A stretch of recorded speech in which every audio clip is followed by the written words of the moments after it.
Bonjour, je suis Thomas Lopez, médecin anesthésiste et enfant du facteur.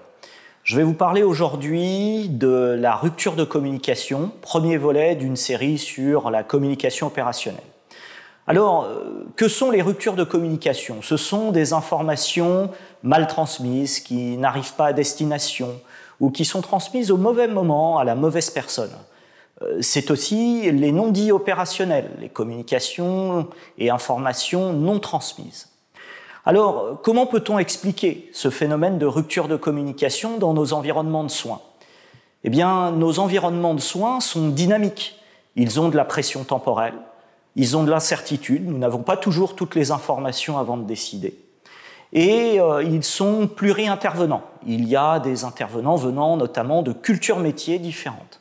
Et le sujet, le corps humain, a sa variation physiologique d'une minute à l'autre, ce qui peut poser des soucis de transmission d'informations. Alors à cela, vous rajoutez les parasites de nos environnements, que sont la fatigue, le stress, les interruptions de tâches, et l'ensemble concourt à créer une maladie que l'on appelle la rupture de communication. Alors est-ce un phénomène important? Eh bien oui. Plusieurs rapports sur les événements indésirables graves ont souligné l'importance des défaillances de collaboration, des défaillances de communication. C'est d'abord le rapport américain de la Joint Commission au début des années 2000 qui souligne un chiffre astronomique de 70% mettant le doigt sur ces problématiques de communication et de facteurs humains. C'est aussi les rapports français ENEIS ou des rapports spécifiques à ma spécialité, l'anesthésie, comme le rapport anglais NAP4 ou NAP5, respectivement pour les voies aériennes difficiles et les phénomènes de mémorisation. Donc tous ces rapports soulignent l'impact des ruptures de communication sur la sécurité des soins.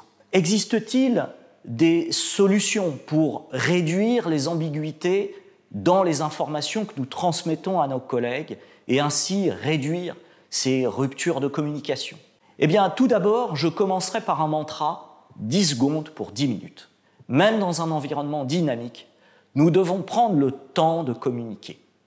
Le premier outil que je vous propose nous vient de l'aéronautique. C'est un élément qui permet de protéger la communication, une philosophie de travail appelée le cockpit stérile. Il y a deux volets, un volet physique, on va fermer une porte, on va s'isoler, on va demander une réduction du bruit ambiant pour que toutes les informations soient entendues par les parties prenantes. C'est aussi un volet cognitif où, lorsque le sujet crucial est abordé, on le protégera des distractions et des interruptions qui viennent rentrer en concurrence avec ce sujet opérationnel. Le deuxième outil, c'est la communication standardisée ou sécurisée. Prenons l'exemple de Jérôme, qui à 3 heures du matin est confronté à un choc anaphylactique. Jérôme doit préparer, accrochez-vous, une seringue de 10 millilitres diluée à 100 microgrammes par millilitre. Alors on peut proposer à Jérôme 3 outils pour sécuriser sa communication autour de l'administration d'adrénaline. Le premier est un outil de communication interne, c'est de l'autocontrôle. Lorsqu'il va saisir son ampoule, il va se dire à mi-voix: je prends une ampoule d'adrénaline 1 mg par millilitre. Deuxième outil, c'est le contrôle croisé. Jérôme va brandir l'ampoule en demandant à un collègue ou à un coéquipier disponible: est-ce que tu peux me confirmer c'est de l'adrénaline 1 mg par millilitre? Et son collègue de lui confirmer: oui Jérôme, c'est bien de l'adrénaline 1 mg par millilitre. Quelques pages plus loin, Jérôme est armé de sa seringue de 10 millilitres, prête à injecter, mais avant ça, il fait ce que l'on appelle une communication en boucle fermée, où il dira successivement: adrénaline 100 microgrammes, prêt à être injecté, IVD, est-ce que tu me confirmes? Et son coéquipier lui répond: oui, oui, Jérôme, je te confirme, injecte 100 microgrammes d'adrénaline dans le malade tout de suite. Et Jérôme de fermer la boucle: 100 microgrammes d'adrénaline, fait. Troisième outil, ce sont les aides-mémoire, les checklists ou les aides cognitives. Alors là, ce sont des éléments que vous connaissez déjà et qui permettent de communiquer sur les tâches à exécuter avec votre équipe. Dernier outil, ce sont les acronymes facilitateurs de communication. Vous en connaissez un, c'est le SAED, il est diffusé par l'HAS et il a considérablement amélioré nos transmissions d'informations médicales. Je vous en propose un en situation dynamique qui est le NITS et qui nous vient de l'aéronautique, avec le N pour nature de la situation. Imaginons que Pauline vienne m'aider pour une intubation difficile.